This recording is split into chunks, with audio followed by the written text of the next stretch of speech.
Hello दोस्तों, मेरा नाम है आसिफ और आज हम बात करेंगे डिजिटल वेलबींग। डिजिटल वेलबींग क्या है और हम इसे किस तरीके से यूज़ कर सकते हैं। तो चलिए शुरू करते हैं।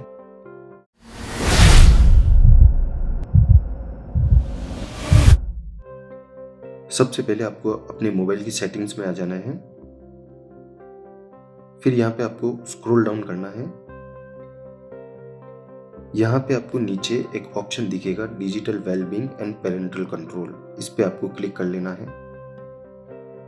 फिर यहाँ पे आपको कुछ इस तरीके का इंटरफेस दिखेगा। सबसे पहले मैं आपको बता दूं कि डिजिटल वेलबींग क्या है और हम इसे क्यों यूज़ करते हैं। डिजिटल वेलबींग आपके मोबाइल यूज़ करने की सारी गतिविधियों पे नज़र रखता है और ये सारा डेटा हम यहाँ पे आके चेक कर सकते हैं। तो स्टेप बाय स्टेप मैं आपको बताता हूँ कि ये सब हम लोग किस तरीके से मैनेज कर सकते हैं। तो यहाँ पे सबसे ऊपर देखिए, आपको एक इंटरफेस दिख रहा है जिसमें आपको 3 ऐप्स दिख रही है, gallery, WhatsApp and WhatsApp business. इसमें यहाँ गैलरी के जस्ट सामने शो हो रहा है 9 मिनट। इसका मतलब ये है कि मैं 9 मिनट तक गैलरी यूज़ कर चुका हूँ। डिजिटल वेलबींग का टाइम रात 12 बजे से स्टार्ट होता है। तो आप देख सकते हैं अभी 1:26 हो रहे हैं। इसका मतलब ये है कि मैंने पिछले 1.5 घंटे में गैलरी 9 मिनट तक यूज़ की है। इसके बाद में नीचे आ जाइए, यहाँ पे आपको स्क्रीन टाइम दिखेगा। स्क्रीन टाइम पे आप क्लिक करिए। तो यहाँ पे हम स्क्रीन टाइम पे एक गोल सेट कर सकते हैं और जैसा कि आप देख सकते हैं ये जो गोल लिखा हुआ है, गोल 4H, इसका मतलब है गोल को मैंने 4 घंटे पे सेट किया हुआ है और 3 घंटे 33 मिनट रिमेनिंग है। मतलब मैं 27 मिनट अपनी स्क्रीन यूज़ कर चुका हूँ। तो यहाँ पे हम इस तरीके से गोल सेट करके और अपने मोबाइल यूजेज को कम कर सकते हैं। इसके बाद बैक आ जाइए, नीचे आपको ऐप टाइमर दिखेगा।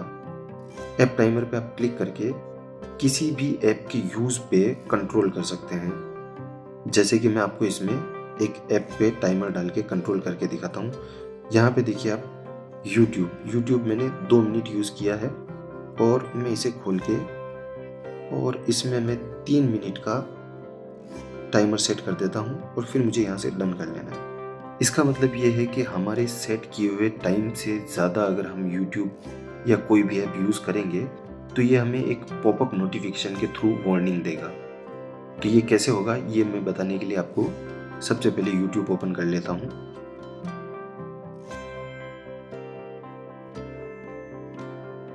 ओके, इसके बाद में मैं इसे थोड़ा फास्ट फॉरवर्ड कर रहा हूँ। ओके दोस्तों, तो आप देख सकते हैं कि यहाँ पे हमें एक पॉपअप मैसेज आया है, गुड बाय फॉर टुडे। और यहाँ पे नीचे हमारा जो टाइम हमने सेट कर रखा था वो लिखा हुआ है 3 मिनट। यहाँ पे नीचे आप चेंज टाइमर पे क्लिक करके इस ऐप के टाइम को बढ़ा सकते हैं। इसके नीचे ऐड टाइम फॉर टुडे पे क्लिक करके भी आप अपने टाइम को बढ़ा सकते हैं। और यहाँ पे आप नो लिमिट फॉर टुडे पे क्लिक करके और डन करते हैं तो इसका मतलब यह है कि आपने जितने भी रिस्ट्रिक्शंस इस ऐप को यूज़ करने के लगाए थे वो सब आप हटा चुके हैं और अब आप अनलिमिटेड इस ऐप को यूज़ कर सकते हैं। और सबसे नीचे है क्लोज। इसको हम क्लोज कर देंगे तो हम होम पे आ जाएंगे।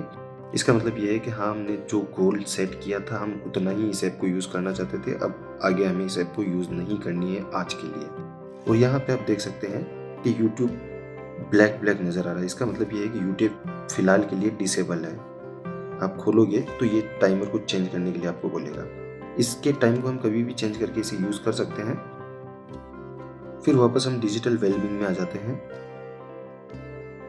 यहाँ पे ऐप टाइमर तक मैंने आपको समझा दिया था। इसके बाद में फोकस मोड में हमें 2 मोड ऑलरेडी बने हुए मिलते हैं, वर्क टाइम और मी टाइम। यहाँ प्लस पे ऐड करके हम और भी फोकस मोड बना सकते हैं। अच्छा, फोकस मोड क्या है ये मैं आपको ओपन करके दिखा देता हूँ। वर्क टाइम, जैसे कि मान लीजिए हम ऑफिस में हैं और हम वहाँ पे हमारे मोबाइल से बहुत सारे नोटिफिकेशंस या कॉल्स या इस तरह की चीज़ें नहीं चाहते हैं, हम अगर डिस्टर्बेंस नहीं चाहते हैं तो हम फोकस मोड का यूज़ कर सकते हैं। इसके थ्रू हम हमारी जो ज़्यादा काम आने वाली ऐप्स है वो इस फोकस मोड में ऐड कर सकते हैं। और जैसा कि आप देख सकते हैं मैंने कुछ ऐप्स इसमें ऑलरेडी ऐड की हुई है और यहाँ पे एडिट पे क्लिक करके हम इसमें और भी ऐप ऐड कर सकते हैं और रिमूव कर सकते हैं। जैसे मान लीजिए मैं इसमें एक असिस्टेंट ऐप और ऐड करना चाह रहा हूँ। इसके बाद में आपको डन कर देना है और फिर आपको यहाँ पे स्टार्ट पे क्लिक कर देना है। तो आपका work time focus mode on हो चुका है। फिर आपको डायरेक्ट यहाँ से होम पे आ जाना है। अब आप देख सकते हैं कि जो जो फोकस मोड में ऐप हमने रखी थी उनके अलावा सारी ऐप हमारी ब्लैक एंड वाइट हो चुकी है, मतलब डिसेबल हो चुकी है। अगर हम किसी ऐप को यहाँ से ओपन करेंगे तो वो ओपन नहीं होगी और हमें फोकस मोड में जाके उस ऐप को ऐड करने के लिए कहा जाएगा। तो फिलहाल के लिए आप ये समझ सकते हैं कि फोकस मोड का क्या यूज़ है। इसके बाद में हम फिर से डिजिटल वेलबींग में आ जाते हैं और यहाँ से मैं जो फोकस मोड हमारा ऑन था उसे बंद कर देता हूँ। इसके बाद में आप देख सकते हैं नीचे की तरफ बेड टाइम मोड है। बेड टाइम मोड क्या है इसके बारे में मैं आपको बता देता हूँ। बेड टाइम मोड में जब आप सो रहे होते हैं तो उस टाइम पे ऑटोमेटिकली आपका मोबाइल ग्रे स्केल पे चला जाएगा और डू नॉट डिस्टर्ब को ऑन कर देगा। इस कंडीशन में ये होता है कि आपकी बहुत हद तक बैटरी बचेगी और आपको डिस्टर्बेंस नहीं होगा। इसे हम किस तरीके से यूज़ कर सकते हैं वो मैं आपको बता देता हूँ। यहाँ पे आप सेट शेड्यूल पे क्लिक करके और अपने सोने के टाइम का शेड्यूल यहाँ पे डाल सकते हैं। जैसे कि मैंने 3 से 8 यहाँ पे टाइम डाला हुआ है। उसके बाद में आप डे सेलेक्ट कर लीजिए, जैसे कि मैंने 7 डे सेलेक्ट किए हुए हैं। उसके बाद में आपको बैक आ जाना है। फिर ये ऑटोमेटिकली शेड्यूल के अकॉर्डिंग एक्टिवेट हो जाएगा और अपने आप डीएक्टिवेट हो जाएगा। मैं फ़िलहाल के लिए आपको इसमें अभी का टाइम डाल के एक बार एक्टिवेट करके दिखा देता हूँ। तो जैसा कि आप देख सकते हैं मैंने इसमें 137 टाइम डाला है और 136 अभी हो रहे हैं। तो 1 मिनट के बाद में ऑटोमेटिकली हमारे फ़ोन में बेड टाइम मोड ऑन होने वाला है। अभी किस तरीके से होता है ये मैं आपको दिखाता हूँ।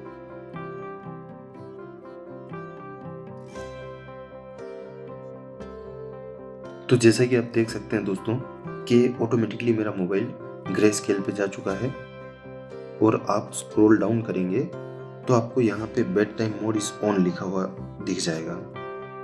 इसके बाद में हम फिर से डिजिटल वेलबींग में चलते हैं और बेड टाइम मोड को फिलहाल के लिए टर्न ऑफ कर देते हैं। जैसे ही हम टर्न ऑफ करेंगे हमारा मोबाइल ग्रे स्केल से अपने आप हट जाएगा। इसके बाद में चलते हैं नीचे की तरफ है वॉल्यूम मोनीटर।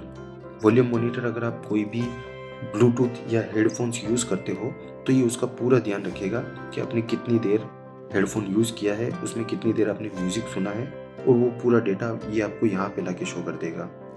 और आप उस डेटा को कंट्रोल भी कर सकते हो। जिस तरीके से हमने ऐप टाइमर डाला था उसी तरीके से आप वॉल्यूम मोनीटर में भी टाइमर डाल सकते हो। इसके बाद में नीचे है ड्राइविंग मोनीटर। ड्राइविंग मोनीटर के अंदर ये आपको कैलकुलेट करके बताएगा कि आपने कितने टाइम ड्राइविंग की। नीचे देखिए आप स्क्रीन टाइम वाइल ड्राइविंग के दरमियान आपने कितनी देर अपने मोबाइल की स्क्रीन यूज़ की, तो उसे भी आप यहाँ से कंट्रोल कर सकते हो। इसके बाद में सबसे नीचे है पेरेंटल कंट्रोल। पेरेंटल कंट्रोल क्या होता है ये मैं पहले आपको बता दूँ। मान लीजिए आपके बच्चे एंड्रॉयड मोबाइल यूज़ करते हैं और आप चाहते हैं कि गेम्स वो ज़्यादा ना खेलें, एजुकेशन ऐप वो ज़्यादा यूज़ करें या किसी भी तरीके की ऐसी ऐप जो वो ज़्यादा यूज़ करते हैं और आप उस पर रोक लगाना चाहते हैं, तो उसके लिए आप पेरेंटल कंट्रोल का यूज़ कर सकते हैं। ये इस तरीके से काम करेगा, जैसे कि आपको गेट स्टार्टेड क्लिक करना है। यहाँ पे आपको पेरेंट चूज़ करना है क्योंकि आप पेरेंट हैं। फिर इसके बाद में आपको फैमिली लिंक ऐप डाउनलोड करनी पड़ेगी गूगल की। फैमिली लिंक डाउनलोड करने के बाद में यहाँ पे आप डिजिटल वेलबींग में जिस तरीके से टाइम सेट कर सकते हैं उसी तरीके से हर ऐप पे टाइमर सेट कर सकते हैं, जिससे आपके चिल्ड्रंस आपकी दी हुई टाइम के अकॉर्डिंग ही अपने मोबाइल को यूज़ कर पाएंगे। फिर मैं यहाँ से बैक आ जाता हूँ। उसके बाद में आप देख सकते हैं यहाँ पे आपको ग्राफ लाइंस का एक ऑप्शन दिख रहा है। यहाँ पे क्लिक करके आपको पूरी वीकली रिपोर्ट मिल जाएगी। पूरे वीक में आपने किस तरीके से कौन कौन सी ऐप कितने कितने टाइम यूज़ की है वो सारी रिपोर्ट आपको यहाँ पे मिल जाएगी। आई होप डिजिटल वेलबींग क्या होता है और हम इसे किस तरीके से यूज़ कर सकते हैं ये आपको अच्छे से समझ आ गया होगा। अगर आपको ये वीडियो पसंद आया है तो लाइक करें और अगर आपने अभी तक सब्सक्राइब नहीं किया है तो प्लीज़ सब्सक्राइब करें। Thank you.